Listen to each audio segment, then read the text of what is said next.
ایک بات آگے بڑھا. سلمان نے کہا شہزادی فضا کام نہیں کر سکتی, میں بھی تو آپ کا آزاد کردہ غلام ہوں, میں کام کروں گا, میں آپ کا ہاتھ بٹاؤں گا, ایک کام مجھے دے دیجیے. اچھا اتنا جناب سلمان کی عزت اور مقام اور مرتبہ ہے اہل بیت کے گھرانے میں کہ شہزادے نے تکلف نہیں کیا, ایک کام میں کرتا ہوں. شہزادے نے کہا ٹھیک ہے سلمان, حسین کو بہلانا مجھے زیادہ زیب دیتا ہے, میں حسین کو بہلا دیا, تو آ جاؤ چکی پر. شہزادے نے حسین کو گود میں اٹھا لیا اور سلمان آ کر چکی چلانے لگے, چکی پیسے لگے. خدا کی قسم اس غلامی پر ہزاروں آزادیاں قربان ہیں. اتنا خوش نصیب تھا سلمان جس کو شہزادی اپنے در کی چکی دے رہی, تم چکی چلاؤ. سلمان نے چکی چلائی, کچھ دیر گزری, اذان کا وقت آیا, اذان ہوئی اور جناب سلمان اٹھے, کہا بیوی نماز پڑھ کے آتے. چلے گئے نماز پڑھنے کے لیے مسجد میں. نماز سے فارغ ہوئے, پیغمبر اکرم بھی ہیں, مولا کائنات بھی ہیں. سلمان نے یہ واقعہ جناب مولا کائنات سے بیان کر دیا کہ یا علی میں نے آج یہ دیکھا, شہزادی چکی چلا رہی, ہاتھ سے لو رہا ہے, بسر رہا ہے, ساری بات. جیسے ہی سلمان نے بتایا, ایک ایک لفظ اہم ہے اس روایت کا, ایک ایک لفظ. جیسے سلمان نے واقعہ پورا بتایا, روایت کا اگلا جملہ یہ ہے کہ علی علیہ السلام کی آنکھوں میں آنسو آ گئے.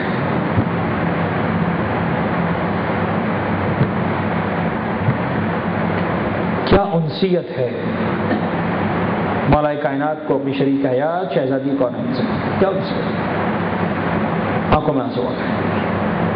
ایک جملہ مجھے کہنے دیجئے, اور یہ ہم سب کے لیے بڑا ضروری جملہ ہے. ہم میں سے کتنے مرد ایسے ہیں کہ ان کی آنکھوں میں اپنی زوجہ کی تکلیف کا سن کر آنسو آ جاتے ہیں, اور کتنے ایسے ہیں جو زوجہ کو رولا کر مردانگی محسوس کرتے ہیں.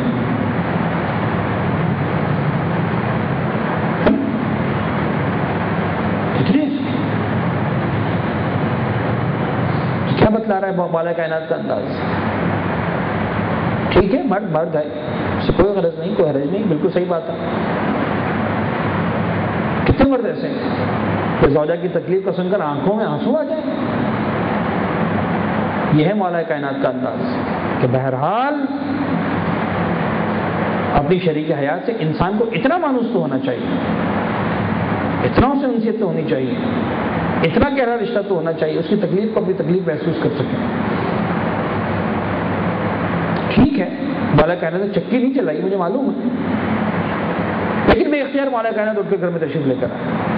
پیغمبر کو نہیں چھوڑا, سلمان کو نہیں چھوڑا, بے اختیار اٹھے. اچھا مسجد اور گھر کا فاصلہ ہے کتنا ہے, 2 قدم. یعنی شاید یہ جو مسجد اس وقت بنی ہوئی ہے یہ مسجد بڑی ہے, جو پیغمبر کے دور کی مسجد تھی اس سے بھی چھوٹی تھی. اب تو خیر پورا مدینہ مسجد نبوی بن گیا ہے, خدا ہر ایک کو زیارت نصیب کرے, اور جو ایک مرتبہ جا چکے ہیں خدا نے بار بار زیارت نصیب کرے مدینہ منورہ کی. مسجد کے ساتھ ہی ملا وہ دروازہ ہے, بلکہ فضائل کا ایک عجیب نقطہ ہے, جب مسجد نبوی بنی تھی بالکل اسی طرح سے آپ فرض کر لیں تو یہ جو آپ کو سامنے دفتر نظر آ رہے ہیں, سب کے دروازے کھلے ہوئے نظر آ رہے ہیں دفتروں کے, مسجد نبوی میں سب نے اپنے گھر اس طرح بنا لیے تھے. یعنی یوں سمجھ لیجیے کہ گویا مسجد نبوی کی اپنی دیوار کوئی تھی نہیں, درمیان میں مسجد ہے, چاروں طرف گھر ہیں, گھروں کی دیواریں, اور گھروں کے دروازے ہیں جو مسجد میں نکل رہے ہیں, اور ایک دروازہ اس طرف بھی ہے گلی کی طرف بھی. جب کسی کام سے بازار میں جانا ہے, کسی اور جگہ جانا ہے, اس طرف کا دروازہ استعمال کرتے ہیں. مسجد میں آنا ہے, ادھر کا دروازہ کھول کے مسجد میں آ جاتے ہیں, اور چاروں دیواروں پر مسجدیں تھی, دروازے تھے, گھر تھے. اور پھر فضیلت سامنے آئی اہل بیت اطہار کی اور فاطمہ زہرا کی گھر کی, کہ پروردگار نے کہا کہ اے رسول کہہ دو کہ سارے دروازے بند کر دیے جائیں, اب کسی کو اجازت نہیں ہے ڈائریکٹ مسجد میں آنے کی.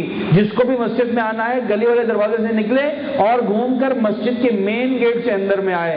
ڈائریکٹ اگر کسی کو آنے کی اجازت ہے تو اے حبیب خدا تمہیں آنے کی اجازت ہے یا فاطمہ زہرا کا دروازہ کھلا رہے؟ تو وہ دروازہ تو ویسے ہی کھلا تھا. مولا کائنات اٹھے فوراً گئے گھر کے اندر, کھلا ہوا ہے, 2 قدم بھی نہیں ہے. میں نے گھڑی دیکھ کر شاید 5 سیکنڈ بھی نہیں لگیں گے جانے میں, اتنی چھوٹی مسجد, اتنا نزدیک کا دروازہ. ادھر سلمان نے واقعہ سنایا, مولا کائنات افسردہ ہوئے, گئے گھر کے اندر, 2 لمحے نہیں گزرے تھے مولا کائنات واپس آئے, مسکراتے ہوئے واپس آئے. پیغمبر بھی بیٹھے ہوئے ہیں, سلمان بھی بیٹھے ہوئے ہیں. سلمان نے کہا یا علی آپ جب گئے تھے تو افسردہ تھے, آپ کی آنکھوں میں آنسو تھے, میں نے جو شہزادی کی بات بتائی ابھی آئے تو مسکراتے واپس آئے. تو سلمان کیا بتاؤں, جب میں گیا تو میں نے دیکھا کہ حسین سینہ فاطمہ پہ سو رہے ہیں, شہزادی کی آنکھ لگ گئی ہے. حسین بھی بڑے آرام سے ہیں اور چکی کا ایسے ہی پارٹ چل رہا ہے مگر کسی چلانے والے کہ میں نے دیکھا چکی ویسے چل رہی ہے، ویسے چل رہی ہے۔ پیغمبر نے سنا کہ سلمان تمہیں نہیں معلوم، پروردگار نے فرشتوں کو موکل کر کے رکھا ہے کہ وہ اہل بیت اطہار کے گھرانوں میں آ کر خدمت کرنے کو اپنے لیے فخر سمجھتے ہیں۔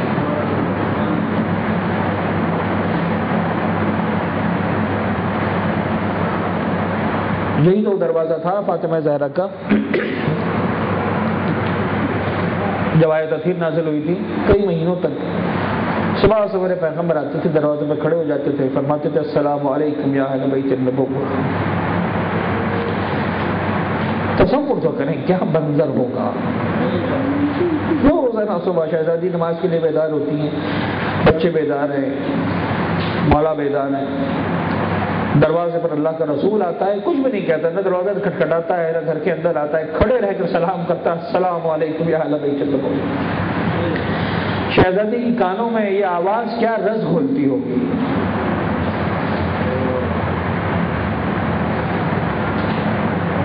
یہی وہ دروازہ تھا کہ جب پیغمبر کے وصال کا وقت نزدیک آیا اور پیغمبر زانو سیدہ پر سر رکھ کر آرام کر رہے ہیں، کچھ دیر کو آنکھ لگی پیغمبر اکرم کی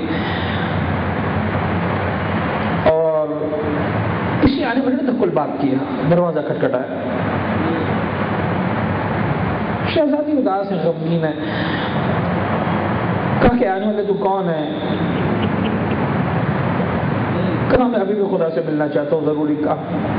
شہزادی نے کہا آنے والے تو کوئی بھی ہے، واپس چلا جا، میرا باپا بڑی مشکل سے سو جائے۔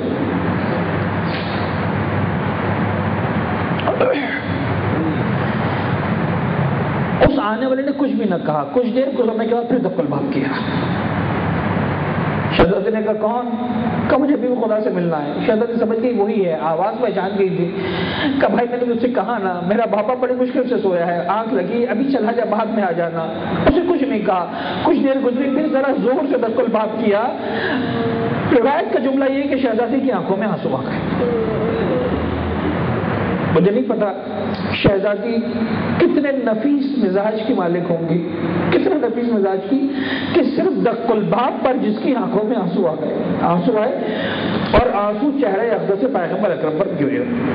پیغمبر نے آنکھوں کو کھولا، دیکھا فاطمہ کی آنکھوں میں آنسو ہیں۔ کہا فاطمہ ابھی میں زندہ ہوں، تجھے کس نے رلایا میری بیٹی؟ اب نہیں پتا کون ہے آنے والا، لیکن بار بار دق الباب کر رہا ہے، بڑا اصرار کر رہا ہے، میں نے ضد کی ہے کہ تو واپس چلا جا، لیکن نہیں مانتا۔ پیغمبر نے سنا، کہا بی بی فاطمہ یہ تیرے دروازے کا شرف ہے، جو آنے والا رک گیا، یہ کسی کے دروازے میں نہیں رکا کر۔ یہی دروازہ تھا۔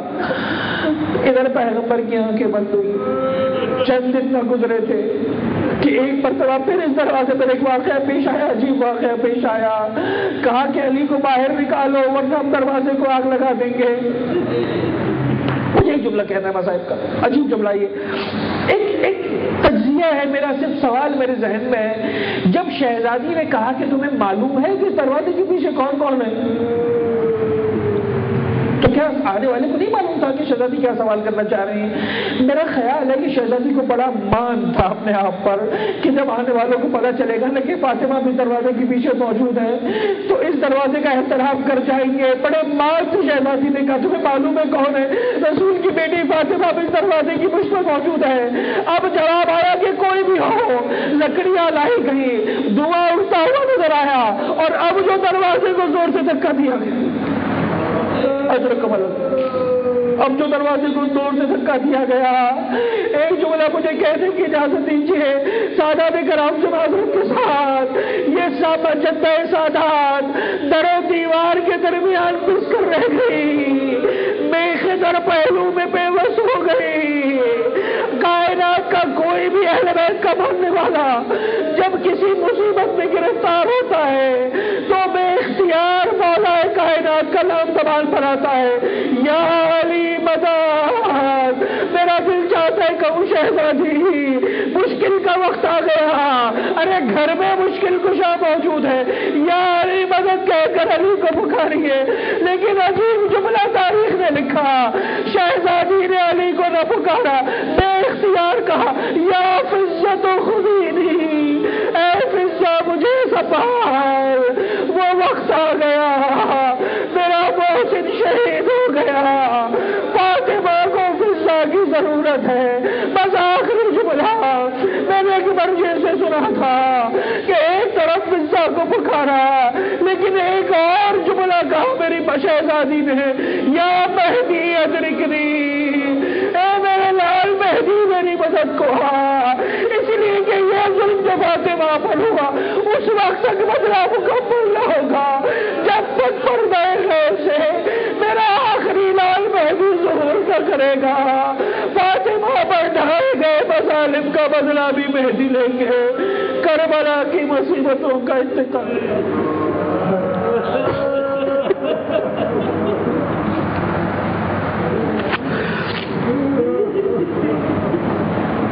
وسيعلم الذين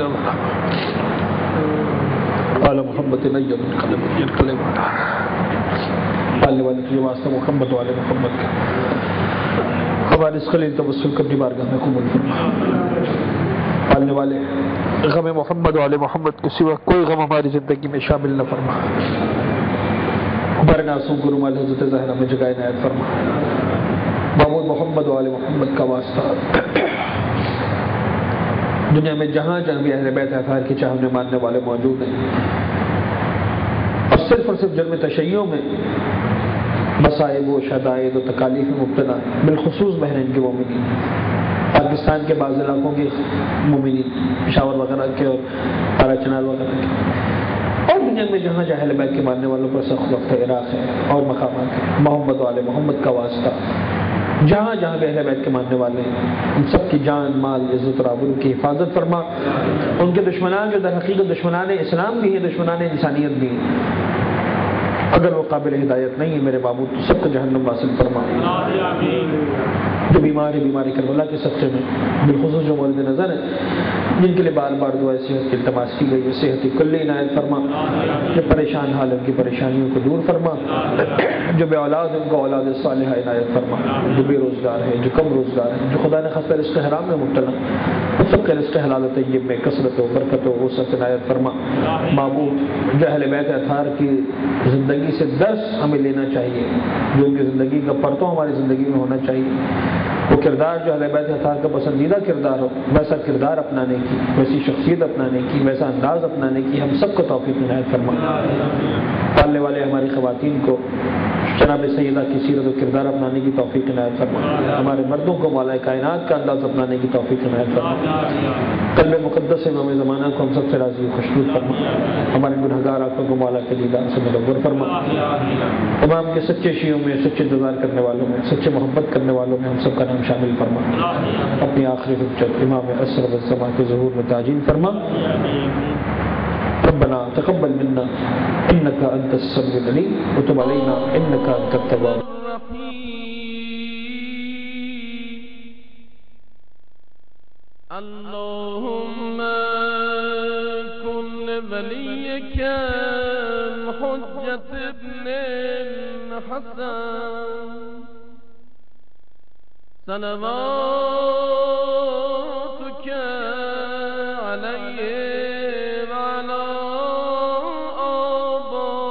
آبائه في هذه الساعة وفي كل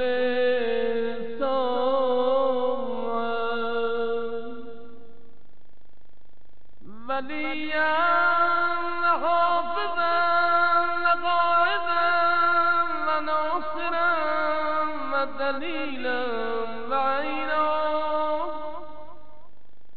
حتى تسكنه أرضك طوعا وتمتعه فيها